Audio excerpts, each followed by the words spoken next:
ओम शांति। आज 4 मार्च 2025 सुनते हैं बाबा के साकार मधुर महावाक्य। बाबा ने कहा, मीठे बच्चे जिन्होंने शुरू से भक्ति की है, 84 जन्म लिए हैं, वे तुम्हारे ज्ञान को बड़ी रुचि से सुनेंगे, इशारे से समझ जाएंगे। प्रश्न है, देवी देवता घराने के नजदीक वाली आत्मा है या दूर वाली, उसकी परख क्या होगी? उत्तर है, जो तुम्हारे देवता घराने की आत्माएं होंगी, बाबा पहचान बता रहे हैं कि जो तुम्हारे देवता घराने की आत्माएं होंगी, उन्हें ज्ञान की सब बातें ही सुनते ही जच जाएगी, वे मूंझेंगे नहीं। जितना बहुत भक्ति की होगी उतना जास्ती सुनने की कोशिश करेंगे, माने इंटरेस्ट बढ़ेगा। तो बच्चों को नब्ज देखकर सेवा करनी चाहिए। ओम शांति। रूहानी बाप बैठ रूहानी बच्चों को समझाते हैं।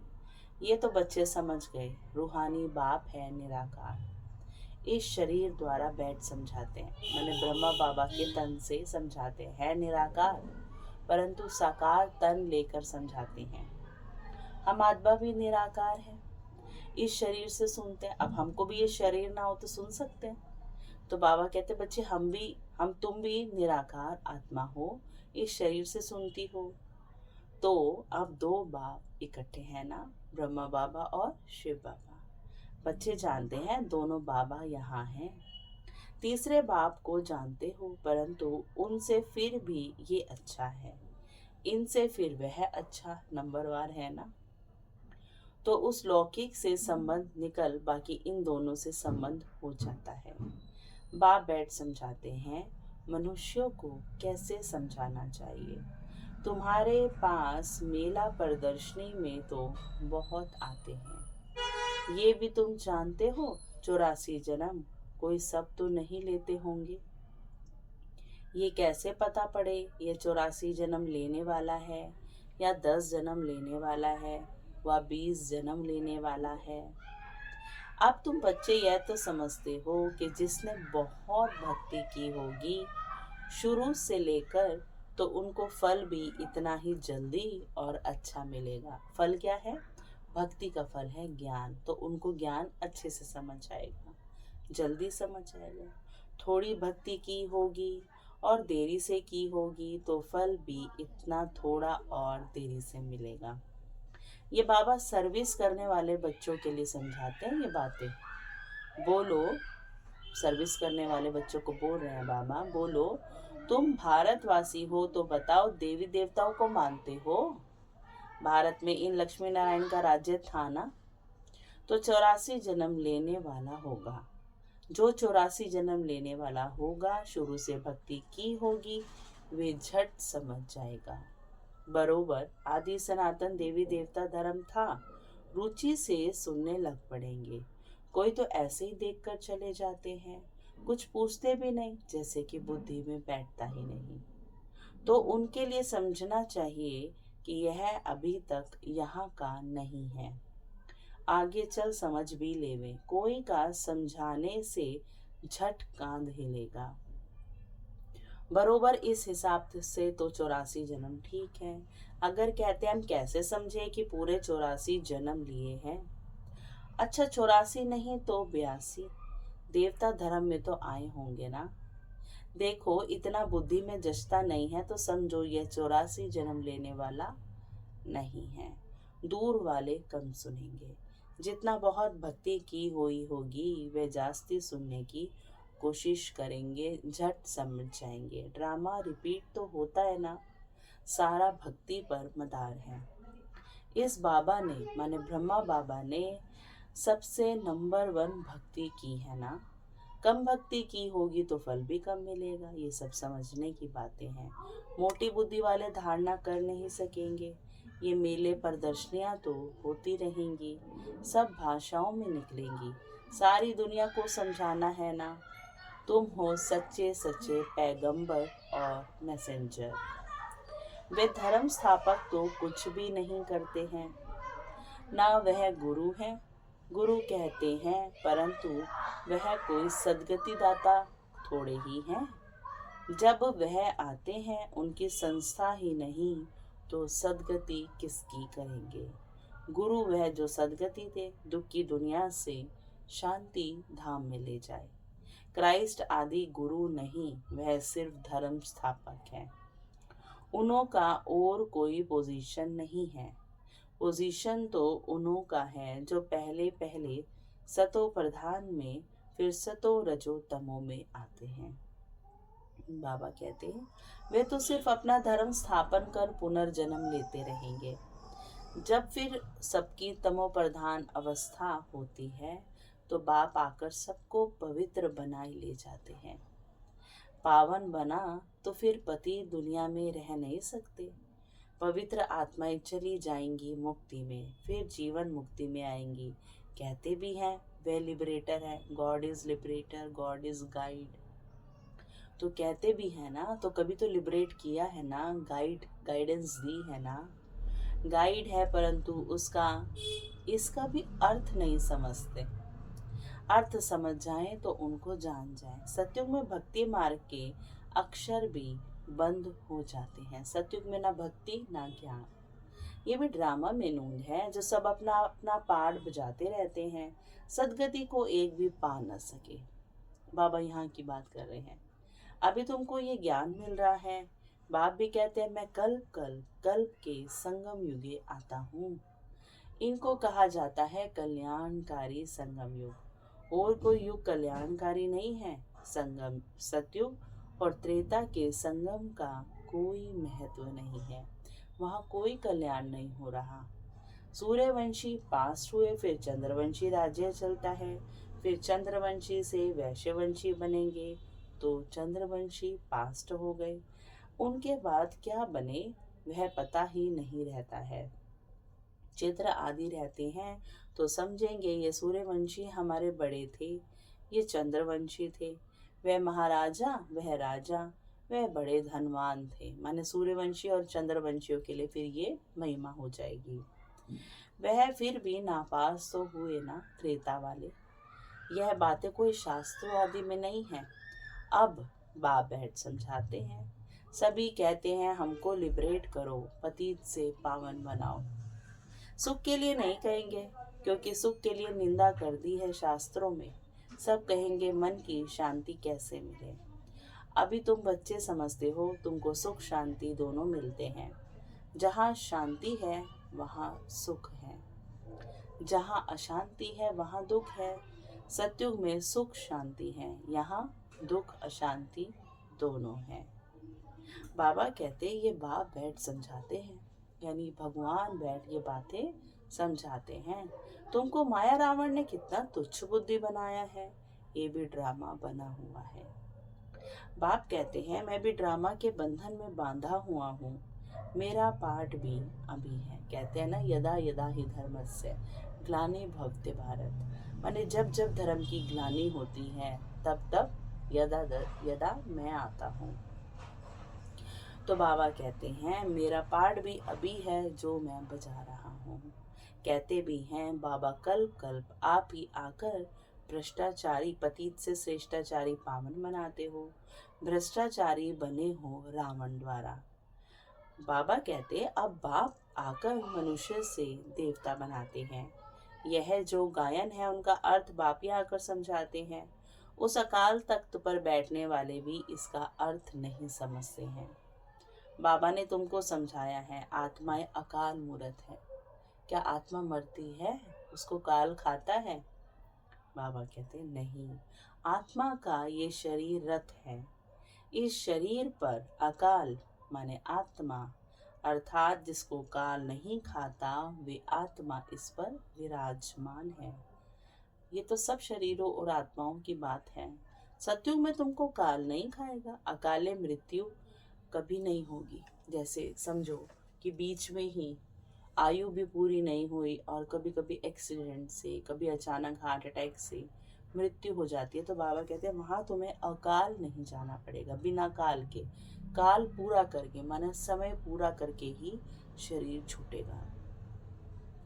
वे है ही अमर लोग, आत्मा अमर है वहाँ। ये है मृत्यु लोग। अमर लोक मृत्यु लोक का भी अर्थ कोई नहीं समझते हैं। बाप कहते बच्चे, मैं तुमको बहुत सिंपल समझाता हूँ, सिर्फ मामेकम याद करो तो तुम पावन बन जाएंगे। साधु संत आदि भी गाते हैं ना, हे पतित पावन। पतित पावन बाप को बुलाते हैं, कहाँ भी जाओ तो यह जरूर कहेंगे पतित पावन। सच तो कभी छिप नहीं सकता। तुम जानते हो अभी पतित पावन बाप आया हुआ है, हमें रास्ता बता रहे हैं। कल पहले भी कहा था, अपने को आत्मा समझ मामेकम याद करो, यानी मुझ एक को याद करो तो तुम सतो प्रधान बन जाएंगे। तुम सब आशिक हो मुझ माशूक के। हर आत्मा किसे याद करती है? भगवान को। तो यानी आशिक है सारी उस माशूक की, क्योंकि वो प्यार इतना करते हैं ना। वे आशिक माशूक तो एक जन्म के लिए होते हैं। बाबा कहते हैं तुम जन्म जन्मांतर के आशिक हो। इस जन्म में भी बाबा को याद करते, पिछले जन्म में भी और हर जन्म में भी याद करते आए हो। हे प्रभु, देने वाला तो एक ही बाप है ना, सबको कौन दे रहा है? एक भगवान, एक पिता, तभी परम पिता कहा है। यानी वो भगवान तो है, परंतु हम सब आत्माओं के पिता हैं। बच्चे सब बाप से ही मांगेंगे। आत्मा जब दुखी होती है तो बाप को याद करती है। सुख में कोई याद नहीं करते, दुख में याद करते हैं। बाबा आकर हमारी सदगति दो। जैसे गुरु के पास जाते, हमको बच्चा दो। अच्छा, बच्चा मिल गया तो बहुत खुशी होगी, बच्चा नहीं हुआ तो कहेंगे ईश्वर की भावी। मिल गया तो कहेंगे गुरु जी ने दिया, और नहीं मिला तो ईश्वर की मर्जी। ड्रामा को तो वह समझते ही नहीं कि ड्रामा में होगा तो मिल जाएगा। बाबा कहते अगर वह ड्रामा कहें तो फिर सारा मालूम होना चाहिए। तुम ड्रामा को जानते हो और कोई नहीं जानते, ना कोई शास्त्रों में ही है। ड्रामा माने नाटक, ना अटक, चलता जा। उनके आदि मध्य अंत का पता होना चाहिए, क्योंकि नाटक की एक अवधि होती है। तो कब शुरू हुआ, कब मध्य में पहुंचा, कब अंत हुआ। बाप कहते हैं मैं 5-5 हजार वर्ष बाद आता हूँ। फिर 4 युग बिल्कुल इक्वल है, 1250 वर्ष इक्वल हर युग की एज है। स्वास्तिका का भी महत्व है ना, स्वास्तिक बिल्कुल इक्वल बनाते हैं। तो 4 युग माने इक्वल एज में बटे हुए हैं। खाता भी जो बनाते हैं तो उसमें स्वास्तिका बनाते हैं। ये भी खाता है ना पूरी सृष्टि का। हमारा फायदा कैसे होता है? जब भगवान आते हैं तो फायदा, और फिर रावण आता है तो घाटा कैसे पड़ता है। घाटा पड़ते पड़ते अभी पूरा घाटा पड़ गया है। ये हार जीत का खेल है। पैसा है और हेल्थ भी है तो सुख है, पैसा है हेल्थ नहीं है तो सुख नहीं। बाबा कहते बच्चे तुमको हेल्थ वेल्थ दोनों देता हूँ। तो हैप्पीनेस है ही, जहाँ हेल्थ है वेल्थ है तो हैप्पीनेस है ही। जब कोई शरीर छोड़ता है तो मुख से कहते हैं फलाना स्वर्ग पधारा, लेकिन अंदर दुखी होते रहते हैं। इसमें तो और ही खुश होना चाहिए। फिर उनकी आत्मा को नरक में क्यों बुलाते हो? जब वो स्वर्ग पधार गए तो यहाँ तो नरक है, तो यहाँ क्यों बुलाते हो? कुछ भी समझ नहीं है। अभी बाप आकर ये सब बातें समझाते हैं। बीज और झाड़ का राज समझाते हैं। ऐसे झाड़ और कोई बना न सके। यह कोई इसने नहीं बनाया है। ये झाड़ जो बना हुआ है, बाबा ने जो कल्प वृक्ष का चित्र बनवाया है, बाबा कहते हैं कोई ब्रह्मा ने नहीं बनवाया है। इनका कोई गुरु नहीं था। अगर होता उनके और भी शिष्य होते ना, केवल ब्रह्मा ही कोई पढ़े फिर अपने गुरु से। बाबा कहते नहीं, मनुष्य समझते हैं इनको कोई गुरु ने सिखाया है। तो इनके तो अंदर खुद ही सदगुरु विराजमान है। या तो कहते हैं परमात्मा की शक्ति प्रवेश करती है। अरे परमात्मा की शक्ति कैसे प्रवेश करेगी? बेचारे कुछ भी नहीं जानते। बाप खुद बैठ के बताते हैं। मैंने कहा था, गीता में महावाक्य है कि मैंने कहा था मैं साधारण बूढ़े तन में आता हूँ, आकर तुमको पढ़ाता हूँ। ये भी सुनते हैं तो ये साधारण है और बूढ़े हैं और बाबा आए हुए हैं। ये भी सुनते हैं, अटेंशन तो हमारे ऊपर है। ये भी स्टूडेंट हैं। ये अपने को और कुछ नहीं कहते। प्रजापिता सो भी स्टूडेंट है सब प्रजा का पिता, यानी ब्रह्मा बाबा है सबके पिता, परंतु शिव बाबा के वो भी स्टूडेंट है। भल इसने विनाश भी देखा है, साक्षात्कार किया ना बाबा ने विनाश का, परंतु समझा कुछ भी नहीं। आहिस्ते आहिस्ते समझते गए, जैसे तुम समझते जाते हो, बाप तुमको समझाते हैं, बीच में यह भी समझते जाते हैं, पढ़ते रहते हैं। हर एक स्टूडेंट पुरुषार्थ करेंगे पढ़ने का। ब्रह्मा विष्णु शंकर तो है सूक्ष्म वतनवासी, उन्हों का क्या पाठ है ये भी कोई नहीं जानते। बाप हर एक बात आपे ही समझाते हैं। तुम प्रश्न कोई पूछ नहीं सकते। बाबा कह रहे हैं तुमको प्रश्न पूछने लायक मतलब ऐसा कुछ भी नहीं है कि मैं जो छोड़ूं, मैं तुम्हें खुद ही सब कुछ बता देता हूँ। तो शिव बाबा कहते हैं ऊपर में है शिव परमात्मा, फिर देवताएं, उनको मिला कैसे सकते हैं, क्योंकि उसको तो एक कहा गया है कि वो एक है। सारे धर्म वाले कहेंगे गॉड इज वन। फिर देवताएं तो कहते हैं 33 करोड़ हैं, तो इक्वल कैसे हो सकते हैं। अभी तुम बच्चे जानते हो, बाप इसमें आकर प्रवेश करते हैं, इसलिए कहा जाता है बाप दादा। बाप अलग है, दादा अलग है। बाप शिव है, दादा माने बड़े भाई ब्रह्मा है। वर्षा शिव से मिलता है इन द्वारा। ब्राह्मण हो गए ब्रह्मा के बच्चे। हम सब कौन हैं, बी के हैं, हम ब्राह्मण हैं, हम सब ब्रह्मा बाबा के बच्चे हैं। बाप ने अडॉप्ट किया है ड्रामा के प्लान अनुसार। बाप कहते हैं नंबर 1 भक्त ये है। 84 जन्म भी इसलिए लिए हैं। सांवरा और गोरा भी इनको कहते हैं। श्री कृष्ण सतयुग में गोरा था, कलयुग में सांवरा है। पतित है ना, फिर पावन बनते हैं। तुम भी ऐसे बनते हो। ये है आयरन एजेड वर्ल्ड, वे है गोल्डन एजेड वर्ल्ड। सीढ़ी का किसको पता नहीं है। जो पीछे आते हैं वे 84 जन्म थोड़े लेते होंगे, वे जरूर कम जन्म लेंगे। फिर इनको सीढ़ी में दिखा कैसे सकते हैं। बाबा ने समझाया है सबसे जास्ती जन्म कौन लेंगे, सबसे कम जन्म कौन लेंगे, ये है नॉलेज। बाप ही नॉलेजफुल पतित पावन है, आदि मध्य अंत की नॉलेज सुना रहे हैं।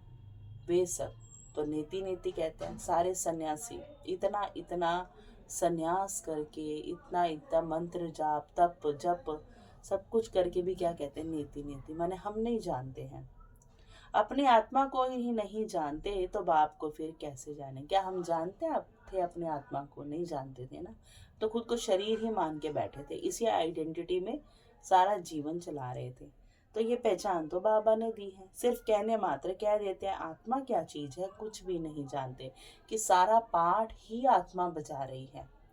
ये हम समझ जाएं तो सारा खेल ही सुलझ जाए।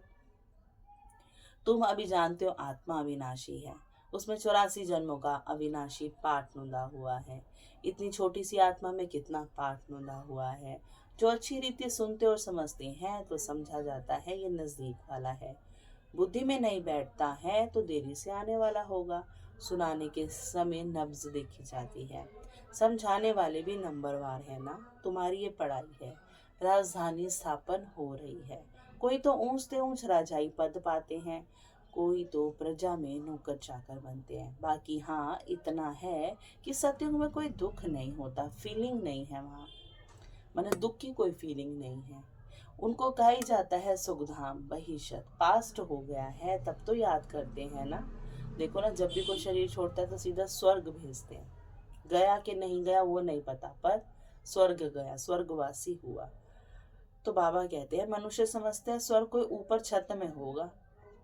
दिलवाड़ा मंदिर में तुम्हारा पूरा यादगार खड़ा है। आदि देव आदि देवी और बच्चे नीचे योग में बैठे हैं, ऊपर में राजाई खड़ी है। मनुष्य तो दर्शन करेंगे, पैसा रखेंगे, समझेंगे तो कुछ भी नहीं ना। किनके चित्र हैं, क्या कर रहे हैं, ये ऊपर में स्वर्ग के चित्र क्यों हैं। तुम बच्चों को ज्ञान का तीसरा नेत्र मिला है। तुम सबसे पहले तो बाप की बायोग्राफी को जान गए, तो और क्या चाहिए। बाप को जानने से ही सब कुछ समझ में आ जाता है, तो खुशी होनी चाहिए। तुम जानते हो अभी हम सतयुग में जाकर सोने के महल बनाएंगे, राज्य करेंगे। जो सर्विसेबल बच्चे हैं उन्हों की बुद्धि में रहेगा ये स्पिरिचुअल नॉलेज, स्पिरिचुअल फादर देते हैं। स्पिरिचुअल फादर कहा जाता है आत्माओं के बाप को। वे सदगति दाता है, सुख शांति का वर्षा देते हैं।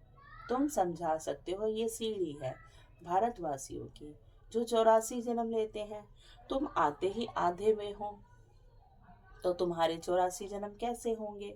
सबसे जास्ती जन्म हम लेते हैं। ये बड़ी समझने की बातें हैं। मुख्य बात ही है पतित से पावन बनने के लिए बुद्धि योग लगाना है शिव बाबा के साथ। पावन बनने की प्रतिज्ञा कर फिर अगर पतित बनते हैं तो हड गुड एकदम टूट पड़ती है। जैसे कि 5 मंजिल से गिरते हैं, बुद्धि ही मलेज की हो जाएगी। दिल अंदर खाता रहेगा, मुख से कुछ निकलेगा नहीं। इसलिए बाबा कहते बच्चे खबरदार रहो। ओम शांति। अच्छा, मीठे मीठे सिकील दे बच्चों प्रति माता पिता बाप दादा का याद प्यार और गुड मॉर्निंग। रूहानी बाप की रूहानी बच्चों को नमस्ते। हम रूहानी बच्चों की रूहानी माता पिता बाप दादा को बहुत बहुत याद प्यार गुड मॉर्निंग और नमस्ते बाबा। फिर धारणा में बाबा ने कहा, इस ड्रामा को यथार्थ रीति समझ माया के बंधनों से मुक्त होना है। स्वयं को अकाल मूर्त आत्मा समझ बाप को याद कर पावन बनना है। सच्चा सच्चा पैगंबर और मैसेंजर बन सबको शांति धाम सुख धाम का रास्ता बताना है। इस कल्याणकारी संगम युग पर सभी आत्माओं का कल्याण करना है, क्योंकि सभी बाबा के बच्चे हैं, हमारे भाई हैं। वरदान है, बाप और सेवा की स्मृति से एक रस स्थिति का अनुभव करने वाले सर्व आकर्षण मूर्त भव, आकर्षण मुक्त भव। जैसे सर्वेंट को सदा सेवा और मास्टर याद रहता है, ऐसे वर्ल्ड सर्वेंट सच्चे सेवाधारी बच्चों को भी बाप और सेवा के सिवाय कुछ भी याद नहीं रहता। इससे ही एक रस स्थिति में रहने का अनुभव होता है। उन्हें बाप के रस के सिवाय सब रस नीरस लगते हैं। एक बाप के रस का अनुभव होने के कारण कहाँ भी आकर्षण नहीं जा सकती। ये एक रस स्थिति का तीव्र पुरुषार्थ ही सर्व आकर्षणों से मुक्त बना देता है। यही श्रेष्ठ मंजिल है। स्लोगन है, नाजुक परिस्थितियों के पेपर में पास होना है तो अपने नेचर को शक्तिशाली बनाओ, कमजोर नहीं। और अव्यक्त इशारे हैं, सत्यता और सभ्यता रूपी कल्चर को अपनाओ। जब भी कोई असत्य बात देखते हो सुनते हो तो असत्य वायुमंडल नहीं फैलाओ। कई कहते हैं यह पाप कर्म है ना, पाप कर्म देखा नहीं जाता, लेकिन वायुमंडल में असत्यता की बातें फैलाना यह भी तो पाप है। लौकिक परिवार में भी अगर कोई ऐसी बात देखी व सुनी जाती है तो उसे फैलाया नहीं जाता, कान में सुना और दिल में छिपाया। यदि कोई व्यर्थ बातों का फैलाव करता है तो यह छोटे छोटे पाप उड़ती कला के अनुभव को समाप्त कर देते हैं। इसलिए इस कर्मों की गहन गति को समझकर यथार्थ रूप में सत्यता की शक्ति को धारण करो। अच्छा, ओम शांति। शुक्रिया मीठे बाबा, शुक्रिया।